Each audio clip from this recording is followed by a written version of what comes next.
Violet. Champ chromatique situé entre le rouge et le bleu. Le mélange des deux primaires est censé donner du violet, mais c'est plus ou moins vrai, car cela dépend de la qualité des pigments utilisés. On a parfois la surprise d'obtenir un marron à la place du violet. Quand on obtient du violet, eh bien il est plus ou moins chaud ou froid en fonction du dosage de rouge ou de bleu.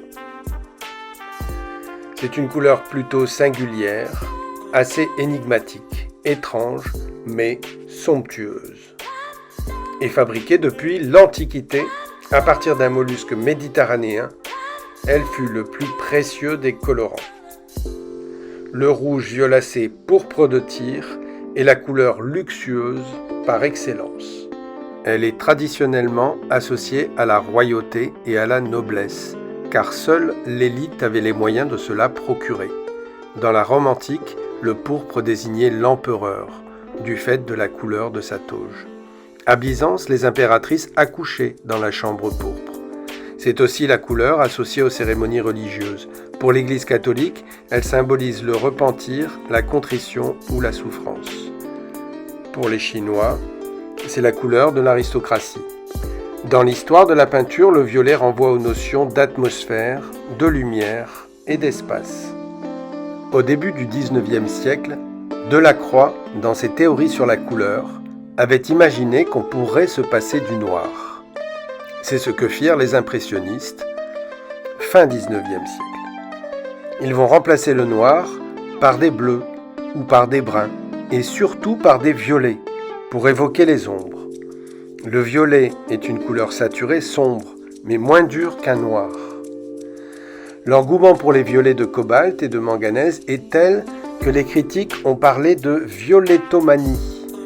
Ce goût pour le violet de manganèse va jouer un rôle très important dans l'art moderne. Le premier violet artificiel a été inventé en 1856 par un étudiant en chimie du Royal College de Londres en renversant accidentellement une éprouvette.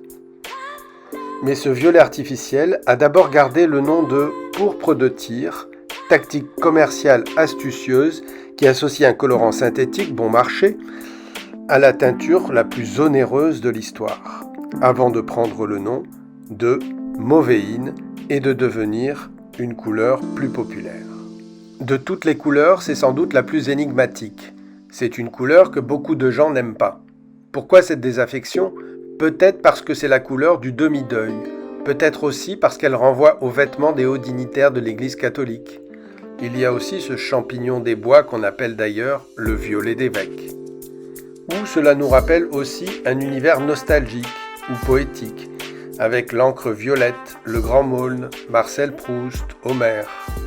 Et puis, il paraît qu'il existait des contes violets, qui étaient des histoires à dormir debout, et même une expression « voir des anges violets » quand on avait pris un coup sur la tête. Bien que ces dernières années, le violet ait été marqué par une utilisation plus nette dans le stylisme et le design de produits, cette couleur reste souvent perçue comme désagréable, ou même comme une faute de goût consternante. Difficile donc d'apprécier ce qui passe encore pour une couleur criarde et provocante. Le spécialiste des couleurs, Michel Pastoureau, va même jusqu'à dire que l'amoureux des couleurs ne peut se réjouir qu'on accorde plus d'importance au violet qui reste désagréable à l'œil. Et intensifier leur luminosité par le fluo lui semble même relever de la provocation.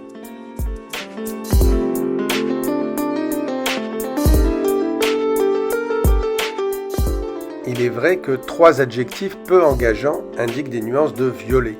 Violacé, c'est-à-dire qui tire vers le violet, violine, nuancé de pourpre, et violâtre, pour un violet plus terne, plus doux. Pour terminer sur une note plus positive, le violet pourpre est synonyme de spiritualité. Il est associé au 7e chakra localisé au sommet de notre crâne et joue un rôle apaisant. Il calme nos émotions et nos angoisses. En stylisme, il peut apporter une note distinguée avec une touche féminine très légère. Une part de rêve, de poésie ou même de mystère. Il peut aussi évoquer la nuit.